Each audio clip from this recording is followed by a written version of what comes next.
Paz, Pastor querido. Mateus, Tudo Pai do bem? Senhor, Pai do Senhor, boa noite. Como vocês estão aí? tudo bem. Que É bom, um prazer estar com o maravilha. senhor, pastor. Alegria minha poder ter esse momento aqui com vocês, compartilharmos de um tempo tão especial de edificação e alcançar todo esse povo querido de Ji-Paraná, Rondônia. É isso mesmo? Perfeito. É isso mesmo, pastor. Eu estava colocando aqui um hino de paródia, Aham, da Jefferson e Sueli, que o ok. pessoal aqui estão interessados em casar, entendeu? E aí eles estão se preparando aí com É, Jefferson e Sueli, coisa boa. O aí, pastor de Ji-Paraná é o pastor Sadraque Muniz? é isso mesmo, pastor Sadraque Muniz. Inclusive, nós estamos aí debaixo da bênção dele e da coordenação da Uma de Jipa, né, na pessoa da irmã Marley Muniz. E aí Coisa eles boa. assignaram aí pra gente fazer essa live de hoje. Maravilha, transmito meu abraço a ele. Ano passado eu preguei nos Estados Unidos. Deixa eu ver se eu me lembro no nome da cidade. Foi no estado de Massachusetts. Eu acho que, se não me foge de memória, Abington é o nome da cidade. Eu conheci o irmão do pastor Sidraque. Acho que Sidraque, o nome dele é Moisés Muniz. Ah, sim. Ele é um dos irmãos do pastor, da família Muniz, e ele me falou muito bem do pastor. Que bom saber que vocês estão sob a liderança dele aí. Feliz em saber que Deus tem cuidado de vocês através da liderança dele. Perfeito. Pastor, inclusive o pessoal está chegando aqui agora, porque nós vamos Ok, começar já com uma pergunta quente, né? vamos lá. Hoje nós vamos falar um pouco sobre por que devo me casar. Essa vai ser o Aham, tema da nossa live de hoje. E a pergunta é a seguinte, pastor. Existem duas citações. A primeira uhum, citação é a citação de Deus, quando ele diz em Gênesis 2:18, não é bom que o homem viva só. E a uhum. segunda citação é a citação de Paulo, salvo engano, 1 Coríntios, capítulo 7, versículo 1, quando ele disse assim que o bom seria que o homem não tivesse para si mulher, mas por causa da fornicação ou algo do tipo, é melhor que se case do que se abrase. No posicionamento, no parecer do senhor, o que o senhor acha dessas duas afirmações? Eu já queria iniciar falando, mas também mandar um abraço para dois amigos que passaram aí, pastor Arão Xavier e pastor Neto Andrade. E falar com o pessoal também que está nos ouvindo aí. Ó, é uma live muito interessante, principalmente para o público jovem. Então, se você conhece alguém aí que ou está namorando, ou quer casar, ou quer namorar, envia essa live para essa pessoa, traz aqui para a conversa, com certeza vai valer muito a pena. Pastor Neto, um amigo querido, um abração. Não sei se o pastor Inclusive, Arão ainda pastor, está aí. Está aí, pastor Arão, um abraço. Pode falar. Inclusive, pastor, para o pessoal de Rondônia aqui, ao Aham. final da nossa live, quando nós chegarmos no final, nós vamos abrir para uma pergunta e o jovem que acertar a pergunta vai ganhar um livro. Vamos lá, coisa boa. Pastor, essa questão do casamento é uma questão muito delicada. Eu gostaria de iniciar esse bate-papo com vocês dizendo o seguinte. Eu enxergo a vida, e aí quando eu falo a vida, eu falo sobre a cronologia dos anos, como um edifício. Imagina, por exemplo, um edifício aí de 20 andares. O que vai fazer esse edifício permanecer de pé durante os próximos anos, as próximas décadas que virão? Não é o tipo de lustre que tem dentro dos apartamentos, não são os azulejos que foram colocados, se a tinta foi souvenir ou foi outra, uma marca inferior, mas o que vai fazer esse edifício permanecer é o fundamento, a base, é o alicerce. Essa fase da juventude é o alicerce da vida, é o fundamento da vida, porque são as escolhas, as decisões que estão sendo feitas agora que vão determinar qual vai ser a sustentabilidade do futuro. Infelizmente, muitas pessoas com as decisões, escolhas que fazem agora, acabam fazendo com que daqui 10, 15, 20, 30 anos, talvez, grandes desastres aconteçam por uma falta de planejamento, por decisões que não foram bem pensadas, por escolhas que foram feitas sem consultar a vontade de Deus, principalmente no que diz respeito a relacionamento.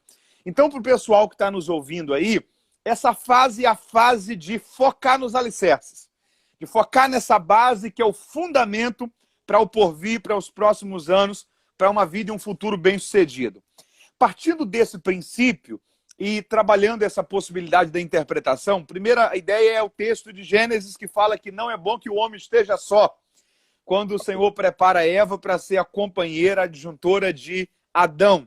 E o segundo texto é o apóstolo Paulo. O apóstolo Paulo era de uma mente, de um raciocínio fora da caixinha. É engraçado que Pedro, quando escreve, eu não lembro se é a primeira ou a segunda epístola, ele até brinca um pouco com Paulo, dizendo o seguinte, ó, quem é aí que quando lê os textos de Paulo não viaja um pouco no raciocínio? Em outras palavras, foi isso que Paulo falou. Porque ele diz, em outras palavras, que a linguagem de Paulo era muito complexa, era muito prolixa, muito difícil de compreensão, porque Paulo tinha um nível de intelecto, de entendimento, de ideia que fugia daquilo que era a média. Então a questão talvez seja o que motivou Paulo a chegar ao ponto de olhar e dizer assim, ó, se você puder não casar, não case. A vida, a biografia de Paulo tem muitas interrogações. Por exemplo, algumas perguntas que são feitas sobre Paulo. Paulo foi casado, sim ou não?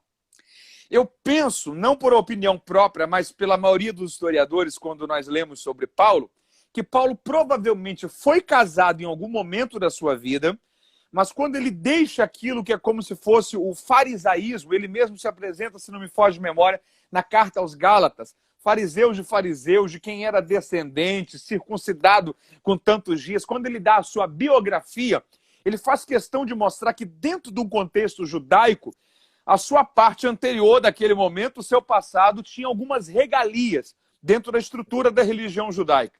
Então, como que talvez se Paulo foi casado, como que a esposa de Paulo reagiu à possibilidade de um homem que desiste disso tudo e fala assim, ó, não, a partir de agora eu sou um seguidor de Jesus porque eu tive um encontro com Cristo no caminho de Damasco. Aí tem outra questão. Paulo não se converte e vai ser logo missionário. Ele vai ter 14 anos, desde que ele se converteu, até quando em Atos capítulo 13, o Senhor chama ele e Barnabé para serem os dois missionários que iriam fazer a primeira viagem missionária. Então, como que foi a vida financeira de Paulo nesses 14 anos? Teve estabilidade ou não teve? Se manteve como? Vendendo tendas? Deu para se manter mesmo? Porque como apóstolo ele tinha as ofertas que ele recebia, tanto que ele escreve a carta aos Romanos. Na verdade, naquela carta ele ainda não tinha ido a Roma e ele pede ofertas naquela carta porque seu projeto era chegar até a Espanha. Então, como que foi, digamos que essa estabilidade financeira de Paulo para que tenha a possibilidade de que o casamento de Paulo tenha terminado ali em algum momento? É uma possibilidade. Outra coisa, por que Paulo diz que é melhor que não case? Dentro do contexto que ele vive, que é um contexto de um apóstolo desenvolvendo a função de um missionário, Paulo sabia o que ele estava vivendo hoje, não sabia o que ele iria viver amanhã. Quando a gente lê os textos de Paulo, por exemplo, na primeira viagem missionária, tem um texto extraordinário que ele está junto com Barnabé, que a Bíblia diz que bateram tanto em Paulo, mas bateram tanto em Paulo, que olharam para ele e falaram assim, esse cara aí está morto.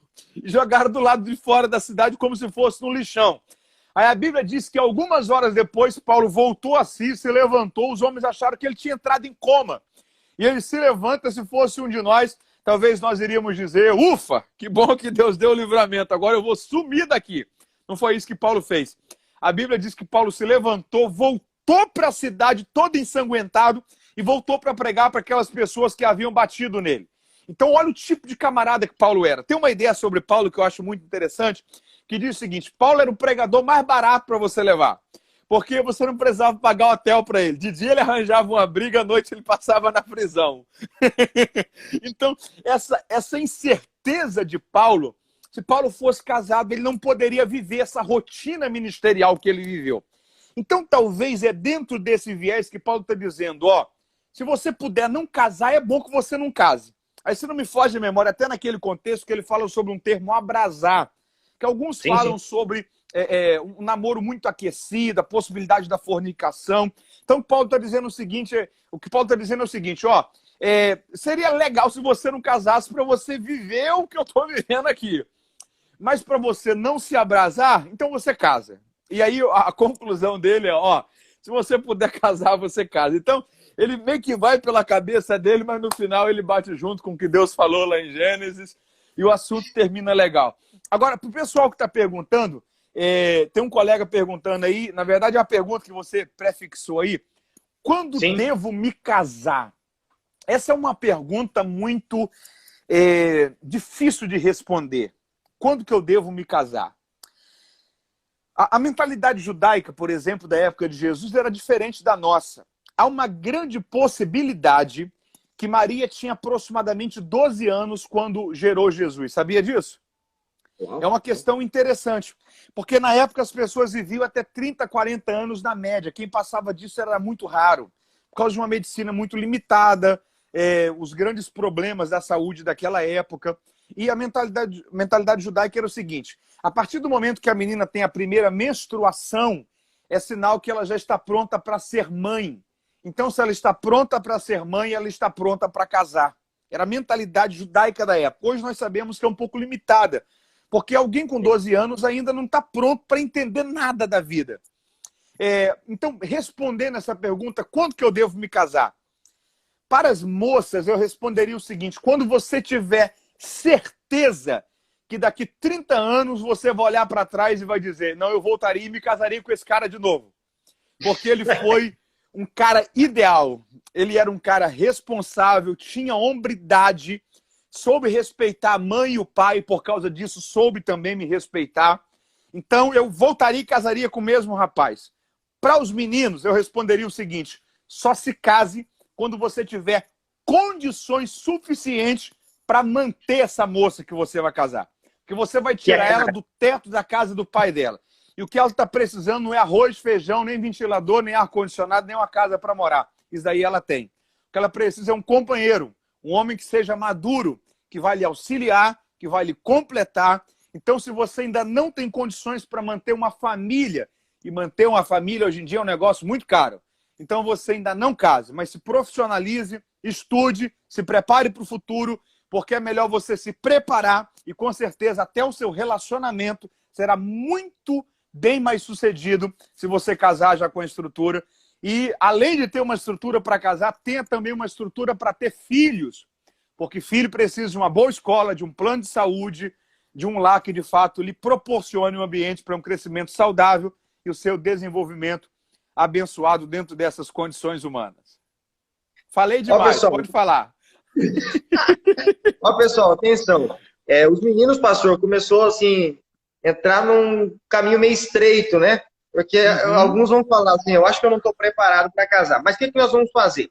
Nós vamos fazer o seguinte: o pessoal que tiver algum tipo de pergunta, as moças, inclusive, pastor, tá aplaudindo aqui embaixo nos comentários. Mas o que nós vamos fazer? Os meninos estão jogando pedra. Você que tiver alguma pergunta, pessoal, você pode fazer a pergunta aqui que a gente vai nesse bate-papo e aí nós vamos conversando e aí vocês vão fazer as perguntas. Lembrando que ao final o pastor Matheus vai fazer uma pergunta e quem responder especificamente aqui de Rondônia, aí vai ganhar um livro, tá bom? Um livro. Vai ser muito interessante. Pastor, partindo dessa premissa que nós falamos aí sobre o parecer de Deus e o parecer de Paulo, nós também entendemos o seguinte: que todo ser humano ele precisa de alguém para compartilhar, na verdade? Compartilhar, seja momentos felizes, seja momentos tristes e assim por diante. Então, o senhor entende que o casamento na vida de um ser humano ele é algo necessário, fundamental ou depende? Eu usaria o termo fundamental, na ideia de fundamento, de base. A vida é incompleta enquanto a gente não casa e enquanto a gente não tem filhos. Isso é uma coisa que a gente só descobre o valor disso depois que se casa e tem filhos. Aquilo que se pode ter de mais legal, de entretenimento na vida, desde viagens, passeios, enfim, amizades, não chega à altura da bênção que é ter uma família. A família é um projeto de Deus, a família é uma bênção de Deus. Eu penso que seja fundamental, sim, o processo do casamento de um modo geral dentro dessa base da vida. Perfeito. Nós vamos andar nos filtros. Então, o pastor Matheus ele disse que é algo fundamental o casamento. Mas vamos Posso lá. responder uma pergunta? Por O favor. Luiz Felipe, ele está fazendo uma pergunta. Deus escolhe com quem devo me casar? Essa é uma pergunta muito delicada por uma questão. O perigo de casar ou namorar por causa de profecia. Eu conheço pessoas que são frustradas e feridas emocionalmente por causa de terem casado ou namorado por causa de profecia. Eu não te diria, Deus escolhe. Eu diria o seguinte, eu penso que existem coisas na vida que Deus nos dá a oportunidade de escolher. Mas você pode pedir a Deus que te dê discernimento para te ajudar a saber que pessoa é essa. É por isso que é tão importante a fase do namoro. Porque, por exemplo, uma vez eu ouvi isso de um amigo e eu guardei isso comigo. Você deve casar-se com a pessoa quando você está namorando com ela, não levando em consideração as qualidades dela, mas levando em consideração os defeitos dela. Então não é, eu vou casar com essa pessoa porque ela tem tal qualidade. Não, é olhar para os defeitos e dizer, eu vou casar com essa pessoa apesar dos defeitos, eu suporto. Então, Pastor, buscar a direção de Deus é fundamental, sim. Vamos lá para o primeiro filtro. Quando eu devo namorar? Qual os critérios que eu tenho que observar em alguém para namorar com esse alguém? É uma pergunta que pode ter várias respostas, né? O pai da moça pode dizer quando ela tiver 40 anos. Eu penso que a pessoa deve namorar. Hoje tem aquilo que a gente chama do ficar, né? Que infelizmente banalizou tanto. Eu penso que a pessoa tem que ter a maturidade do seguinte. Da mesma forma que a menina não quer que o moço seja rodado, tenha ficado com 20, 30, 40, 50 meninas, ela também tem que se respeitar e pensar que Deus está preparando ela para alguém e Deus está guardando esse alguém e esse alguém está se guardando para ela e ela também deve se guardar para esse alguém. Então, quando que eu devo namorar? O namoro é um compromisso. Eu acho que é muito perigoso essa banalização do relacionamento no ficar.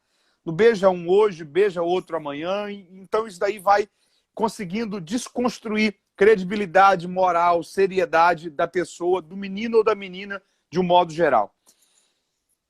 Eu acho que não tem uma idade fixa, porque o namoro tem a ver com a maturidade. E o amadurecimento, ele é pessoal. Uma pessoa pode ter, por exemplo, com 16 anos, a maturidade que outra tem com 25. São as experiências da vida que geram a maturidade. No geral, as meninas têm a probabilidade de amadurecerem mais rápido do que os meninos. Mas isso também não é a regra. Ou isso também não é uma regra excessiva, tem as exceções. Eu não te preciso assim uma data, mas eu penso que se a pessoa conseguir dar um foco em preparação pessoal, profissional, e entender que o casamento, na verdade, vai completar isso, vai ser algo bem saudável. Não ter tanto a pressão de, eu quero casar, eu quero namorar. Não. Na hora certa, quando você conhecer a pessoa certa, você vai sentir no seu coração. Você não vai ter dúvidas. Mas tente conseguir o máximo possível de formação, faculdade que você puder. O seu futuro, pode ter certeza, vai te agradecer muito. Então, quando que eu devo namorar? Quando eu penso que eu estou pronto para começar a pensar na possibilidade de casar. Eu acho que essa seria uma resposta que abranja, talvez, o máximo de possibilidade aí. Dentro do cenário bíblico, em específico a cultura judaica, qual era a visão da cultura judaica referente à questão do namoro, pastor? Havia? Havia, só que o contexto judaico ele não se aplicava muito ao nosso tempo. Por exemplo, eu não sei se você vivenciou aí, mas a minha avó, graças a Deus, parte mãe, ainda é viva, está com 91, 92 anos. E a avó dizia pra gente o seguinte, que o nosso avô, que casou-se com ela, casou porque o pai obrigou ela a casar. Não sei se você conheceu alguém que já enfrentou isso. Há 80, 100 anos atrás era meio que assim, meu pai escolheu quem é que eu tenho que casar, então ainda já que eu ouvi gosto do outro falar. garoto, ainda que eu gosto do outro garoto, o papai falou que eu tinha que casar com esse daqui. Na cultura judaica tinha muito essa questão do arranjo. Muito essa questão do arranjo. Então, você imagina, por exemplo, que eu tinha um filho, você uma filha, nasceram na mesma época. A gente fixava um acordo dos nossos filhos se casarem. e meio que não havia o protagonismo do noivo e da noiva escolher.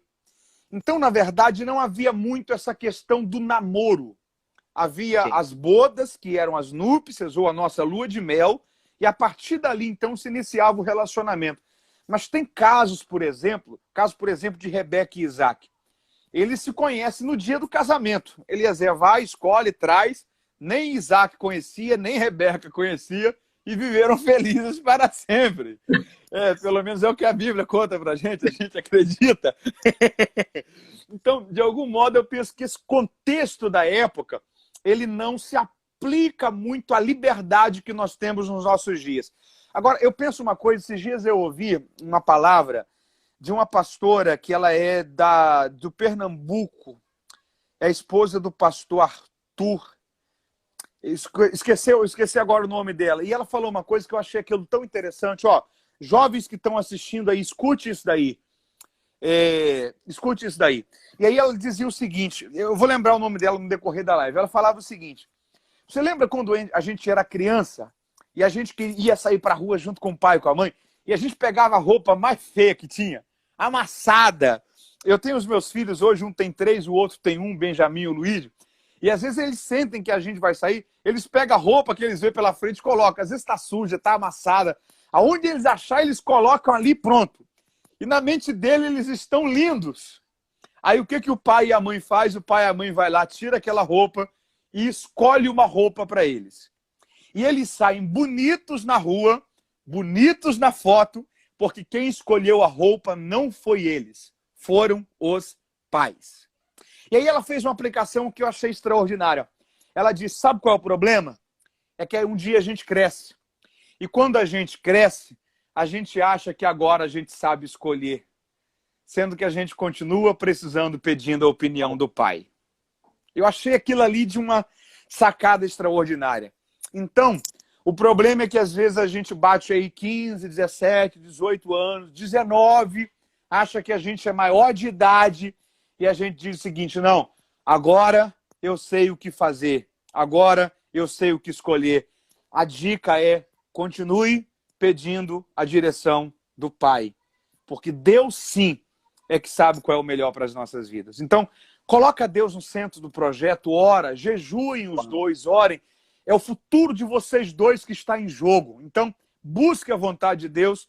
E se for o propósito de Deus, se foi você que Deus preparou para ele, se foi ela que Deus preparou para você, vai dar certo. Mas se não foi, talvez uma escolha errada pode abortar um futuro maravilhoso, tanto para o moço como para a moça. Então, o melhor caminho é buscar a vontade do Pai.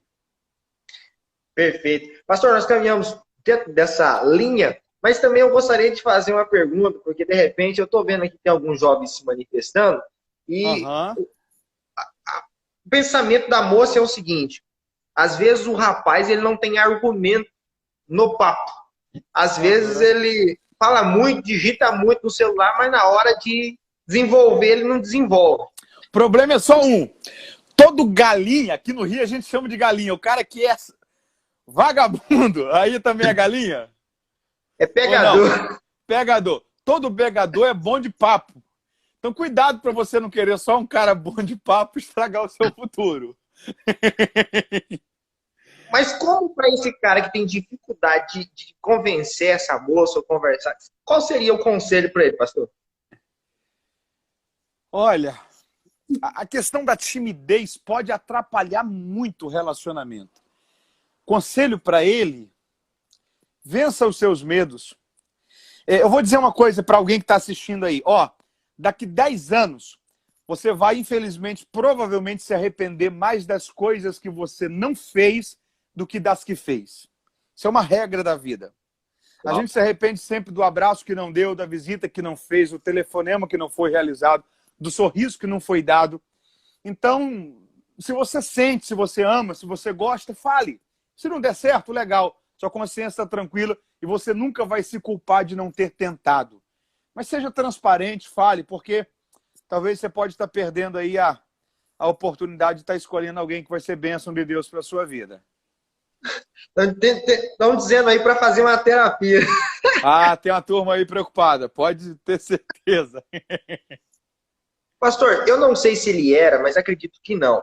Salomão, eu acredito que ele não tinha dificuldade em diálogo, até porque ele recebeu sabedoria.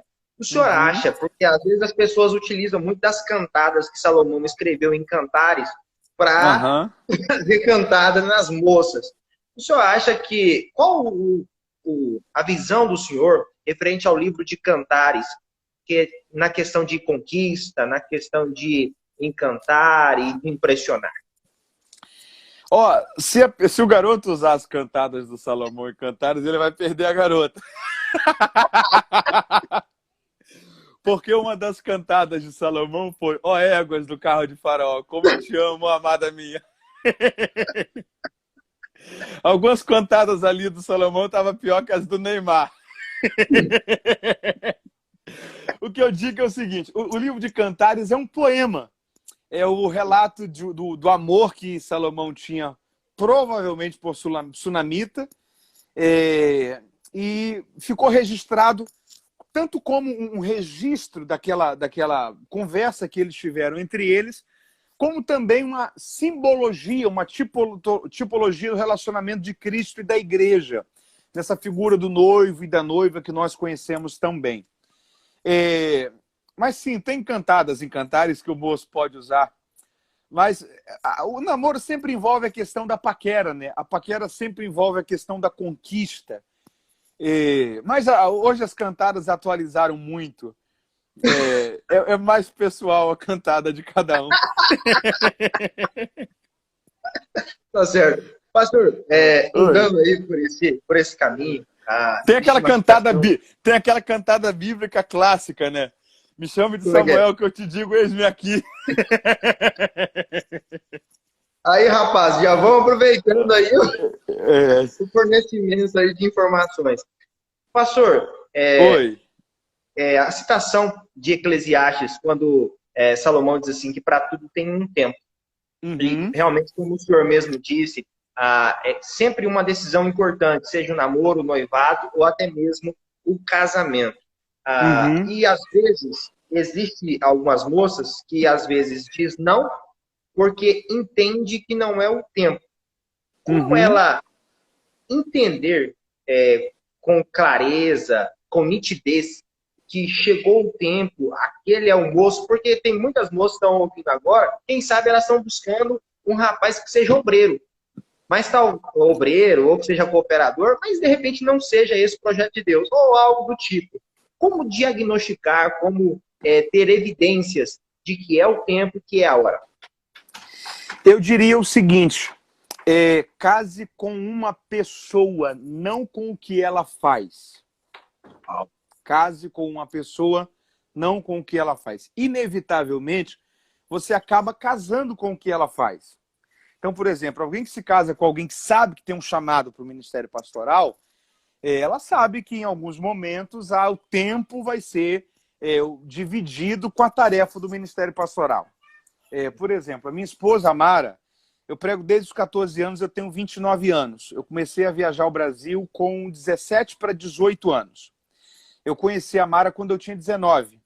E ela morava na Bahia, inclusive eu conheci ela num congresso que eu fui pregar na cidade dela, na Bahia. E Então, levou para o Rio. ela já me conheceu e casou comigo, sabendo que a minha rotina semanal sempre tem provavelmente 2 dias que eu preciso viajar para pregar em um outro local. Durante os nossos 6 primeiros anos, 6, 7 primeiros anos de casamento, nós viajávamos sempre juntos. Depois que nasceu o nosso primeiro filho, é muito mais difícil viajar com crianças, então as minhas viagens nos últimos 2, 3 anos são sozinhos, raramente eu consigo levar a minha família. Mas é uma rotina que ela já casou comigo, sabendo que essa era a minha rotina. Inevitavelmente, você sempre casa com o que a pessoa faz. Mas a questão é, case com a pessoa. Porque talvez a menina fale assim, não, eu vou casar com ele porque ele é pregador, vou casar com ela porque ela é cantora, vou casar com ele porque ele é médico, vou casar com ela porque ela é arquiteta, e eu gosto do que ela faz. Não, case com a pessoa. Gosta da pessoa, ama a pessoa, reconhece que não consegue viver sem ela, case com a pessoa. E desenvolva um equilíbrio com o que ela faz dentro da rotina diária da família. Mas é um perigo muito grande quando as pessoas casam com o ministério da pessoa e não com a pessoa. Aí acaba trazendo grandes problemas, sem dúvidas alguma. Perfeito. Eu vou tentar ler aqui a pergunta. Acho que o senhor está confirmando aí a pergunta do Aham, Thales. do Thales. Ele diz assim, isso, minha namorada era do mundo e eu afastado. Espera aqui, deixa eu ver aqui. E eu voltei. Ela se converteu e se batizou. Hoje não abandono por nada a presença de Deus. Isso confirma que ela seja minha preparada? Não, não é. Penso igual, penso Isso, igual. isso confirma que ela é a serva de Deus. Só. Confirma que ela está crente, né? Isso confirma que ela é a noiva de Cristo, talvez não é a sua noiva. Boa, boa, boa. É, pode ser que Pastor, sim, pode ser que não. Não pode é, se prender a isso, né? relativizar, se prender a isso, não. Pode ser, mas pode não ser. Então é uma questão Perfeito. muito delicada.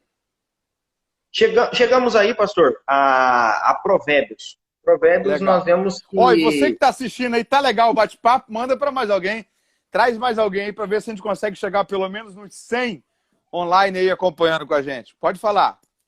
É isso aí, pessoal. Manda, clica na pipinha, convida umas 10 pessoas aí, seus contatos, para participar com a gente dessa live. Chegamos em Provérbios e aí Salomão ele vai dar vários conselhos, seja no capítulo 2 ou no capítulo 3, ele vai falar assim, ó filho meu, atenta para a sabedoria e etc, etc. E aí no capítulo 5 é interessante, ele vai falar sobre a fonte, né, a sua cisterna. Ele fala bem assim que é bom ter uma cisterna para si e etc.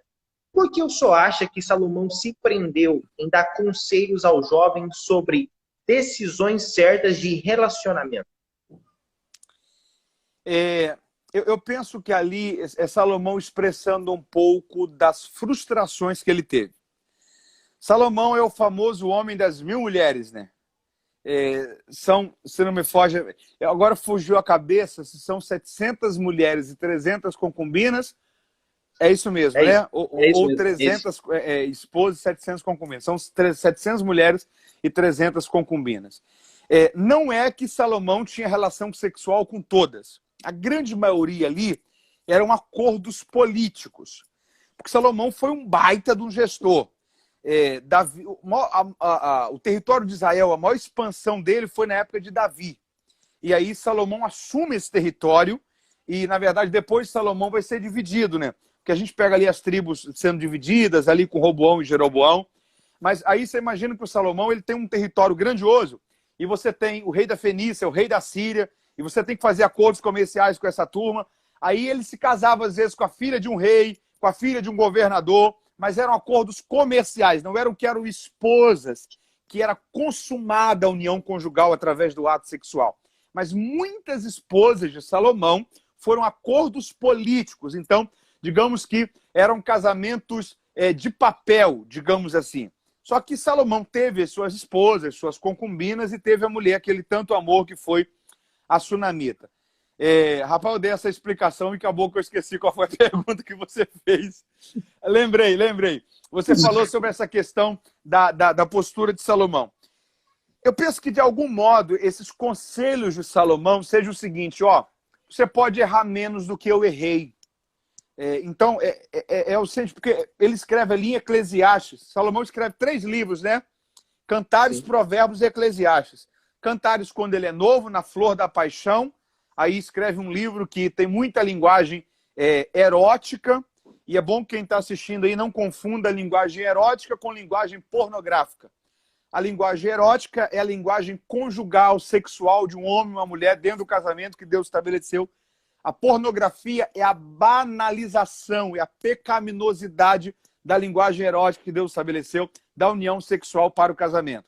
O primeiro livro dele é muito um livro apaixonado, é o Salomão que está encantado com o romance.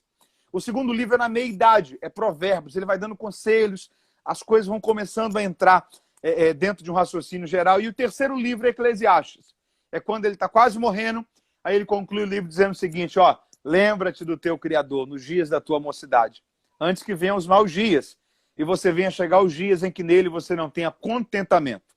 A questão é só uma. O camarada que está dizendo que não tem contentamento é o cara que teve muito dinheiro, é o cara que teve muitas mulheres, é o cara que teve muita grana, é o cara que teve um palácio. Nada disso consegue contentar ele, porque ele está lidando com o drama da vida ter passado e ele não ter se lembrado de Deus enquanto ele ainda era jovem. Então, isso aí é para o pessoal que está ouvindo a gente, fala assim, eu queria estar lá no mundão, com dinheiro, com droga, com mulher e tal. Salomão viveu isso. Salomão em Eclesiastes, ele fala um negócio que possivelmente pouca gente vai ter condição de falar. Salomão diz o seguinte, nunca houve um prazer na vida que os meus olhos pediram e eu não dei para mim. Tem noção do que é isso? Salomão diz isso. Nunca houve um prazer na vida que eu tive vontade de ter, nunca que os meus olhos pediram e eu não saciei a minha carne naquilo ali. O que esse cara fez? Sei lá, mas esse cara é um devasso. Então, é o Salomão que viveu essa loucura, que se desviou de Deus, que está chegando e dizendo assim, gente, lembra-te do seu Criador quando você ainda é jovem, porque chega um dia que você não tem mais a saúde, que a vida se passou, que você vê a morte na sua frente, e nada do que você tem de dinheiro, de alegria, nada consegue preencher o vazio que foi não ter se lembrado de Deus lá atrás. Então, o conselho de Salomão é: evite muitas coisas, porque a vida é vaidade. E a gente precisa entender isso. A vida é vaidade. Então, o que de fato tem valor na vida é o que a gente tem que se agarrar a isso. Perfeito. Inclusive, falando em coisas boas que deve se agarrar, pastor, lá na decisão de Isaac com Rebeca, quando Eliezer chegou na terra, salvo engano, de Betuel, e ele se encontra com Rebeca, uma das características de Rebeca era uma moça trabalhadora, né? Porque a Bíblia diz que ela serviu a Eliezer e mais 10 camelos. Eu vou estudar um pouquinho sobre quantos que um camelo bebe, e um camelo bebe até 100 litros de água. Então imagina como foi o trabalho dessa moça que foi a esposa de Isaac e entrou dentro de uma genealogia patriarcal. Uma mulher que realmente marcou seu tempo, foi frutífera e foi uma bênção, não é isso? Sim. Essa postura da Rebeca, essa moça servidora, uma boa filha. A sensação que a gente tem é que Rebeca foi uma boa filha. E aí tem uma dica para a turma que está ouvindo a gente aí. Um péssimo filho provavelmente será um péssimo esposo. Uma moça que não obedece os pais, não respeita os pais, provavelmente será uma moça que não vai respeitar o marido. Um moço que desrespeita, grita, xinga a mãe, moça, provavelmente vai xingar você, vai desrespeitar você. É interessante a gente entender que o namoro é um espelho do casamento. Você que está assistindo aí, guarda isso daí com você. O namoro é um espelho do casamento. Então, é por isso que nessa fase do início, da base do relacionamento, é muito interessante verificar quem de fato é essa pessoa que você está namorando. Porque se ele ou ela trai você no namoro, pode ter certeza, vai trair você no casamento.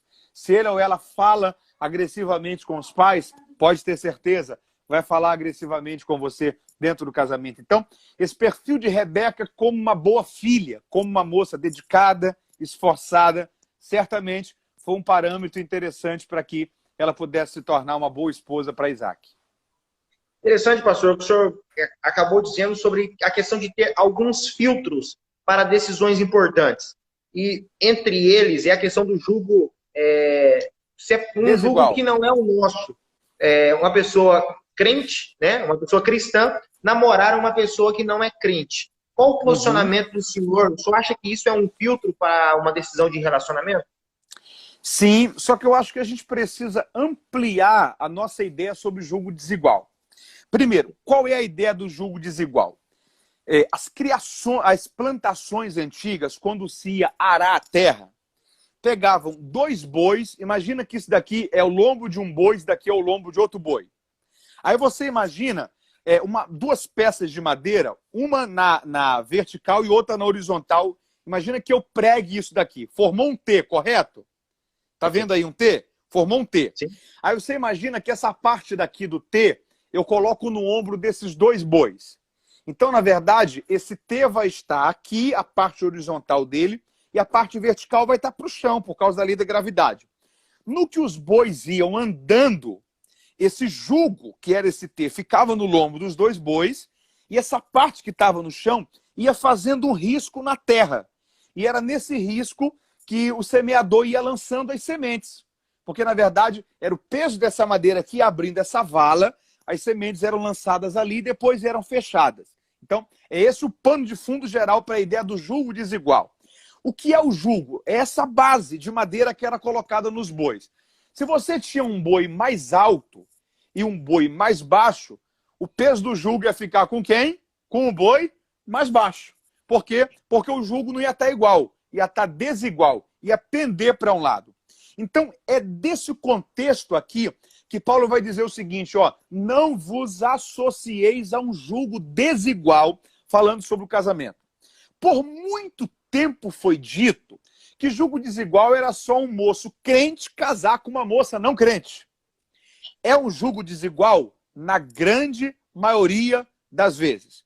Por quê? Porque vai se casar, talvez a menina vai querer ir para o bar tomar uma cerveja, o garoto não vai poder. Quando casa com a menina católica, a menina vai querer domingo ir para a missa, o garoto vai querer domingo para a igreja. Então, você tem um peso desigual no relacionamento. Só que a gente tem que ter um cuidado, porque pode haver um jugo desigual entre duas pessoas dentro da igreja. Porque talvez não é o jugo da denominação, mas pode ser, às vezes, a questão do temperamento, da incompatibilidade de gênero. Pode ser, por exemplo, questões como, às vezes, família, por exemplo. Você imagina um moço que veio de uma família muito fina, que sabia falar bem, não gritava, respeitava todo mundo, era um camarada educado, fino. Aí se encantou por uma menina que é barraqueira, é crente, mas é barraqueira, fala mal de todo mundo, arranja briga com todo mundo.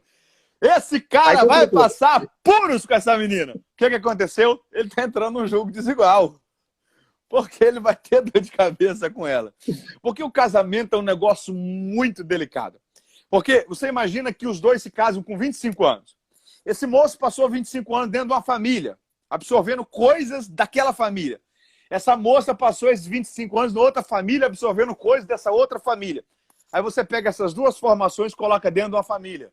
Se não tiver bem ajustado, vai dar choque em muita coisa. Bateu 100, voltou para 99. Mas bate 100 daqui a pouco de novo. Então, na verdade, o que acontece? Essa questão do jugo desigual é algo que a gente tem que pensar. Porque não é só casar com pessoas de igrejas diferentes ou de religiões diferentes. É casar com pessoas de mentalidade diferente. Jugo desigual é todo peso excessivo que fica mais para um lado do que para o outro. Então, é por isso que a conversa, o diálogo, o relacionamento, é indispensável para se conhecer melhor essa pessoa aí. Perfeito, pastor. Inclusive, há uma citação de Salomão, quando ele diz assim, depois de todos esses filtros, ele vai dizer, a mulher prudente, ela vem do Senhor. Deus dá a sabedoria para não ter essa questão dos julgos, né, diferentes. Tanto a questão de crente ou não crente, mas também modo de pensar, modo de agir, modo de se comportar. Todas essas coisas contribuem. Se fosse para o senhor dar um conselho para um jovem que está nos assistindo, qual conselho o senhor daria, pastor? Qual conselho? Se prepare para a vida. Porque a vida vai ficar, infelizmente, cada vez mais difícil. Por quê? Porque hoje, para você conseguir manter uma família com dignidade, você precisa de um salário muito bom. E o mercado profissional é cada vez mais delicado. Então, se você puder ter uma faculdade, tenha, estude. Se você sente que você tem uma predisposição para o empreendedorismo, meu amigão, estuda, faça o possível para você se preparar para ter um futuro profissional excelente, para ter uma vida profissional muito boa. Nós estamos, por exemplo, no Brasil, em 2018 nós tínhamos 13 milhões de desempregados. Esse ano baixou para 12. Nesses 2 meses de pandemia, infelizmente, já subiu 1 milhão de desempregados no país. Então, já voltou para 13. Só que quando a gente pega esses 13 milhões de desempregados, a grande maioria deles não tem condição profissionalizante nenhum para ter um emprego. Aí você chega pro cara e fala assim, não, cara, mas eu sou esforçado. Eu bato uma massa, eu capino o quintal, eu varro uma casa, eu faço o que for preciso. A questão é, nós estamos hoje num ambiente que... Quem é que tem mato no quintal? As pessoas moram em apartamento. Entendeu? Então, quem é que bate uma massa hoje? Pouca gente. Hoje, às vezes, é mais fácil você contratar uma construtora que faz um serviço profissional muito bem mais feito e, às vezes, até mais barato do que se você colocar uma empreitada com pedreiro, servente de pedreiro. Então, a questão é a seguinte, se reinvente. Faça o que for preciso. Estude. Os nossos pais, a grande maioria deles, talvez não tiveram tanta capacidade para se esforçar, para se estudar, mas eles se esforçaram e estão se esforçando para que nós consigamos estudar o máximo possível para ter uma vida financeira mais tranquila. E hoje eu sou pai, eu vejo isso. Quanto que a gente olha para os filhos e diz, não, eu quero que o meu filho tenha uma vida mais fácil do que a minha. Então, gente boa, você está com 18, 19, 20, 21 anos, dá uma sossegada, estuda, tenha uma profissão. Você precisa ter uma vida profissional que te dê um salário digno para você manter uma família e, pelo menos no domingo, tirar essa dona aí que vai casar com você do fogão e levar ela para comer no restaurante. Pastor, olha, o pastor estava falando que se pode fazer algumas perguntas, mas eu acredito que o nosso tempo... Eu acho que eles não estão gostando porque eles não estão falando nada. Vamos liberar aqui 108! Chegou a 108. Vamos liberar para as perguntas? Pode ser? Vamos lá, para as perguntas, pode ser. Então vamos lá, pessoal. Pergunta valendo R$1 milhão. Vamos lá, vamos ver se nós temos perguntas. Enquanto eles vão vendo aqui, pastor, o senhor elabora aí uma pergunta, porque essa pergunta vai valer um livro. Um livro explicando para os irmãos que são de falar em livro, no final da live eu quero divulgar o meu, hein? O pessoal de Ji Paraná vai abençoar demais, mas pode dizer aí. Inclusive, vamos ver a possibilidade aí de apoio. Tenho 19 anos, não tenho vontade de me casar agora. Estude e tenha uma profissão. Faz isso que vai... o pessoal está dizendo aí, estamos amando, Matheus, que legal. Quando que é o próximo congresso de vocês aí de Paraná? Então, com essa questão da quarentena e do coronavírus, para esse ano não vai ter mais. Só ano que vem? Vai ser eu mais quem? Vamos marcar. Vamos lá. Quem que é o pessoal da... você acha que Deus interfere no namoro antes de começar ou depois de começar? Deus dá sinais. Deus dá sinais. Só que se você estiver apaixonado demais, meu irmão, não estiver disposto a ouvir Deus, você pode se encantar e acabar ignorando a voz de Deus. Então, busque a vontade de Deus. Volte para aquela história da criança. A gente cresce, o problema é que a gente acha que a gente já sabe escolher. A gente precisa consultar a vontade do Pai. Tem outra aqui, pastor. Vale a pena continuar orando por alguém que às vezes te despreza? Você não pode tratar como prioridade, que a gente trata como opção. Se valorize. Então, se te despreze, meu irmão, levanta a cabeça, bola para frente. Deus vai te abençoar na sua vida emocional. Tem outra aqui, pastor. Pastor, podemos ter relacionamentos, deixa eu ver aqui, com as pessoas que não são evangélicas? É bom que você tenha um relacionamento com uma pessoa que seja evangélica. Mas Deus pode salvar essa pessoa. Eu conheço um amigo, por exemplo, que é pastor, que quando ele conheceu a moça, que hoje é a esposa dele também é do ministério, hoje ainda não era uma serva de Deus, se converteu através dele. Então, eu não posso dizer, não pode. Mas é bom que seja. A questão do julgo desigual é algo que, se você casar com uma pessoa que não compartilha da mesma fé, dos mesmos valores, dos mesmos princípios, pode trazer problemas muito sérios para o seu futuro. Eu conheço uma que namorou e aí, ao invés dela vir para a igreja, ele foi para lá, entendeu? Então é complicado. Kleber Coelho, novembro, pastor, vem para a Fazenda Rio Grande, região de Curitiba. Fazenda Rio Grande é um campo que eu ainda não conheço, mas eu prego muito aí em Curitiba, em São José dos Pinhais, na própria sede de Curitiba, com o pastor Wagner Gabi, tive a alegria já de pregar na UMADES, que é o Congresso Geral de Curitiba. Então, vai ser muito legal estar com vocês aí. Depois manda um oi lá pelo Instagram, que podendo ter o privilégio de estar com vocês, vai ser uma alegria. Vamos lá. Os irmãos de Goiânia também falaram aqui alguma coisa. Abraço aos irmãos de Goiânia. Vamos lá. Tem uma pergunta aqui. Profecias sobre namoro. Conheço pessoas frustradas. Qual o conselho para essas pessoas? Ter cuidado com profecia para casamento, que é muito perigoso. Muito perigoso.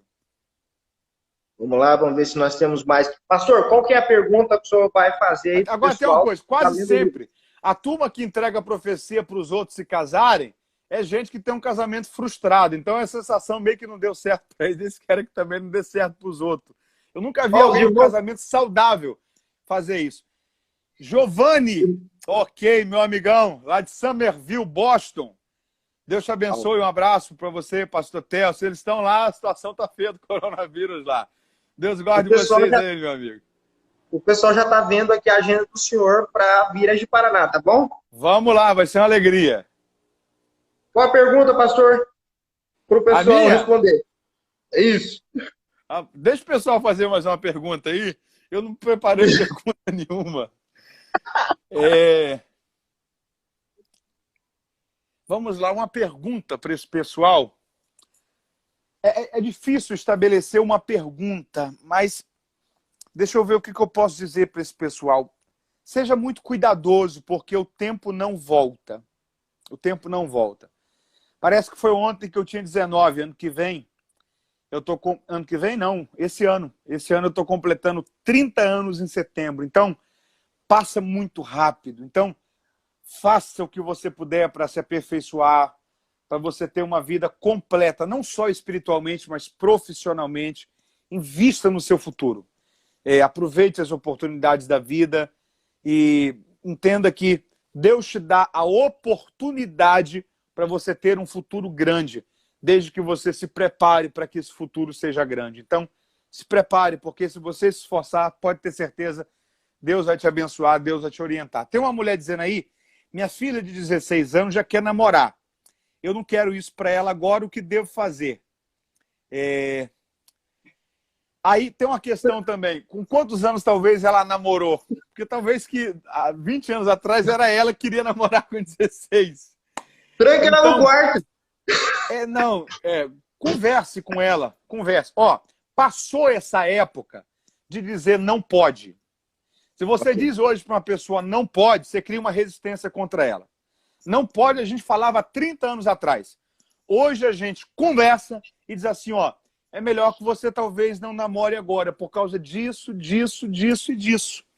Então, conversar e orientar, não obrigando, mas argumentando a sua visão, para que ela entenda que o caminho que você está propondo, de fato, é um bom caminho, vai ser mais saudável para esse relacionamento aí de mãe e filha. Vamos lá. Deixa eu ver se temos mais perguntas aqui. O que fazer quando... Quando eu a casei, pastor, eu era batista e minha esposa assembleana, resolvi seguir a Assembleia por causa do julgo desigual. O senhor acha que fiz certo? Eu creio que sim, mas pelo jeito você continua na Assembleia, então está numa boa igreja. Mas um abração também pro pessoal batista aí, viu? Eu prego muito em igreja batista. É uma excelente igreja. O que fazer quando acho que está perdendo tempo? O que fazer quando acho... Deve ser no namoro, no relacionamento. Se você não tem certeza, namorando ou noivando, que é a pessoa, você vai ter mais dúvida ainda se casar. Então, não jogue para frente algo que você não quer para o seu futuro. Não se conforme com aquilo que você não quer para a sua vida. Então, se você acha que não é a pessoa, não é errado terminar um namoro. Difícil é casar errado. Porque o casamento, a Bíblia diz que até que a morte o separe, é o plano de Deus para o casamento. Então, se a pessoa está namorando, tem a sensação que está perdendo tempo, que não é o que ela quer, libera a pessoa, libera o seu futuro, porque a vida segue. E não é justo você manter com a pessoa se você não tem certeza que é ela. Você pode estar iludindo, enganando o sentimento de alguém. Vamos lá. Tenho amiga que conhece varões, mas não encontrou ninguém. O que ela deve fazer? Ela já tem 29 anos e está se cansando. O problema é o conhece varões, né? Meio Tá que na linha muito. do... Enquanto eu não encontro a pessoa certa, eu vou me divertindo com as erradas. Ei, Tem que ter cuidado. Não vai por esse caminho, não. 2